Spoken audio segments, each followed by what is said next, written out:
Good morning everyone. तो आज हम सभी एक्सरसाइज 4.1 क्वाड्रेटिक इक्वेशंस के क्वेश्चन नंबर 2 के पार्ट 4 जो कि इस एक्सरसाइज का लास्ट क्वेश्चन है, हम उसे सॉल्व करने वाले हैं। क्वेश्चन हमारा represent the following situations in the form of quadratic equations. दिए गए क्वेश्चंस को पढ़ेंगे और क्वेश्चन को पढ़ने के बाद हमें क्वाड्रेटिक इक्वेशंस के फॉर्म में इस क्वेश्चंस के सॉल्यूशंस को दिखाने हैं। जैसा कि हमने पहले भी बता रखा है कि क्वाड्रेटिक इक्वेशंस को दिखाने के लिए हमें ज़रूरी है कि हम उसे ax square plus B X plus C is equal to 0 के फॉर्म में लाएं।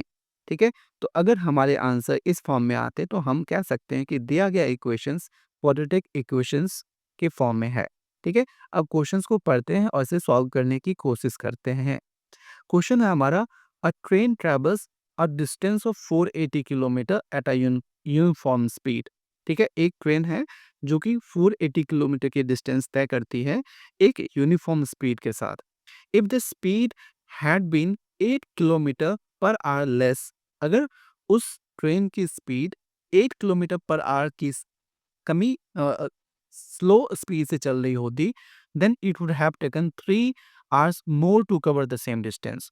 मीन्स ये जो डिस्टेंस है 480 किलोमीटर का, इसे तय करने में उसे 3 घंटे ज़्यादा लग जाते। We need to find the speed of train, हमें ज़रूरत है स्पीड ऑफ द ट्रेन को फाइंड करने की। चलिए इस क्वेश्चन को सॉल्व करते हैं। सबसे पहले हमारे पास दिया क्या है, ठीक है, तो डिस्टेंस दिया हुआ है ना, तो लिख देते हैं डिस्टेंस ट्रेवल्ड बाय ट्रेन। ठीक है, गिवन हमारे पास क्या है, distance travelled by the train, by the train, ये कितना है हमारा, ठीक है, 480 kilometre, 480 kilometre.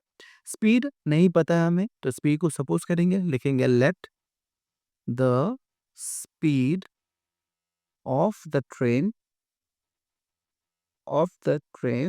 B x kilometre per hour. ठीक है, स्पीड को हमने x किलोमीटर पर आवर मान लिया। अब स्पीड पता है, डिस्टेंस पता है, ठीक है, तो क्या हम टाइम निकाल सकते हैं? ऑब्वियसली टाइम निकाला जा सकता है।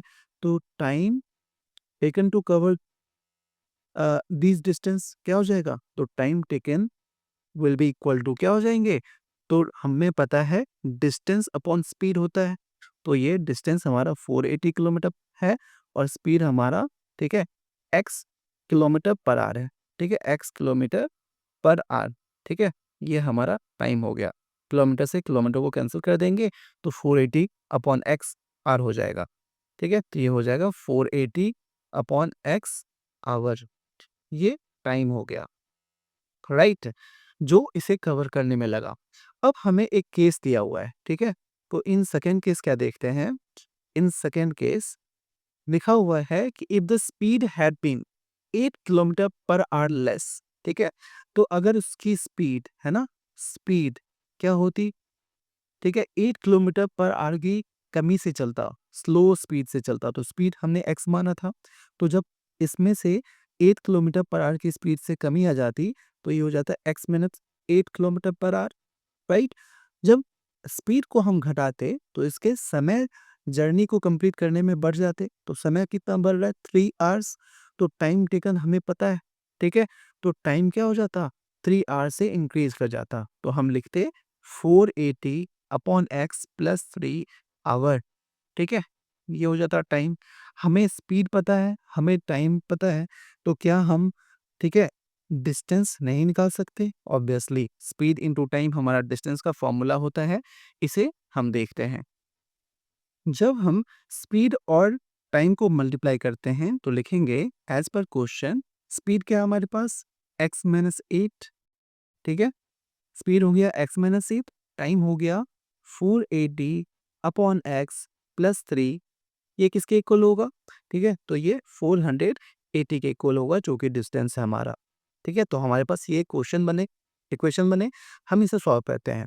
तो x इंटू 480 अपॉन एक्स क्या हो जाएगा, तो x से x कैंसिल हो जाएगी, तो हमारे पास बचेंगे 480। ठीक है, तो x को जब हम 3 से मल्टीप्लाई करेंगे तो ये 3x हो जाएगा। सिमिलरली 8 को हम जब 480 से मल्टीप्लाई करेंगे तो ये हमारे पास इक्वेशन दे देगा 3840, ठीक है, upon x, right. 8 into 3 24, sign minus की रहेगी तो -24 हो गए, ठीक है, इज इक्वल टू 480 आ गया हमारे पास, राइट। अब देखिए जब राइट हैंड साइड में 480 है, लेफ्ट हैंड साइड में 480 है, इधर भी प्लस इधर भी प्लस, जब ये लेफ्ट साइड इसे लेके जाएंगे तो ये माइनस हो जाएगा, तो ये जीरो हो जाएगा, ठीक है। हम इसे यहीं पे लिख लेते हैं, सॉल्व कर लेते हैं। अब इसके बाद हमारे पास जो क्वेश्चन बच गए, ठीक है, वो है 3x minus 3840 upon x minus 24 is equal to 0, ठीक है। अब हम डिनोमिनेटर से x को हटाने के लिए क्या करते हैं, सभी को x से मल्टीप्लाई कर देते हैं, ठीक है। तो आप दोनों साइड है ना x से मल्टीप्लाई कर सकते हैं, तो लिख सकता हूँ मल्टीप्लाइंग मल्टीप्लाइंग बोथ साइड्स, है ना, बोथ साइड्स मतलब LHS और RHS बाय x, ठीक है। तो जैसे ही x से मल्टीप्लाई करेंगे तो 3x इंटू एक्स क्या हो जाएगा, 3x स्क्वायर, ठीक है।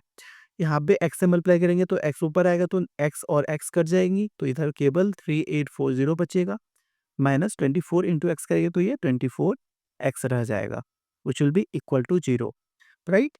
अब हम क्या करते हैं कि ये हमारा 3x square minus 3840 minus 24x आ चुका है, तो हम इसे 3x स्क्वायर, ठीक है, पावर मैक्सिमम पावर के टर्म्स में इसको अरेंज कर लेते हैं, तो 24x हो जाएगा माइनस 3840, ठीक है। जब हम इसे अरेंज करते हैं तो हम पाते हैं कि यहाँ पे 3 कॉमन लिया जा सकता है। जब हम 3 कॉमन लेंगे तो यहाँ पे केवल x स्क्वायर बचेंगे, यहाँ पे 8x बच जाएगा, ठीक है, 3 8 से 24 होता है तो 8x बच गया, ठीक है। और 384 128 टाइम्स में आते हैं तो 1280 हो जाएगा इज इक्वल टू 0, राइट। अब 3 क्योंकि लेफ्ट साइड में मल्टीप्लाई है, जब हम इसे राइट हैंड साइड भेजेंगे तो ये डिवाइड हो जाएगा, तो एक्स स्क्वायर माइनस 8x माइनस 1280 is equal to 0/3 which will be equal to 0, ठीक है। ये कट के क्या हो जाएगा, 0 हो जाएगा। तो हम पाते हैं कि जो हमारे क्वेश्चंस हैं, ठीक है, हमने उसे क्वाड्रेटिक इक्वेशन के फॉर्म में रिप्रेजेंट कर लिया, ठीक है। और जो क्वाड्रेटिक इक्वेशन का फॉर्म आया है वो हमारा X square plus B X plus C के फॉर्म में आ चुका है, ठीक है। और यहीं पे हमारा ये आंसर कंप्लीट होता है। आशा करता हूँ आपको हमारे क्वेश्चन नंबर 2 के पार्ट 4 अच्छे तरीके से समझ में आ चुके होंगे। नेक्स्ट एक्सरसाइज एक्सरसाइज 4.2 के लिए आप हमारे वीडियोस को कंटिन्यूअसली देख सकते हैं और हमारे चैनल को सब्सक्राइब कर सकते हैं और रेगुलर विजिट कर सकते हैं, ताकि आप एक्सरसाइज 4.2 और अन्य सभी एक्सरसाइज का फ़ायदा उठा पाएँ, उनसे कुछ सीख पाएँ। Thank you. जय हिंद।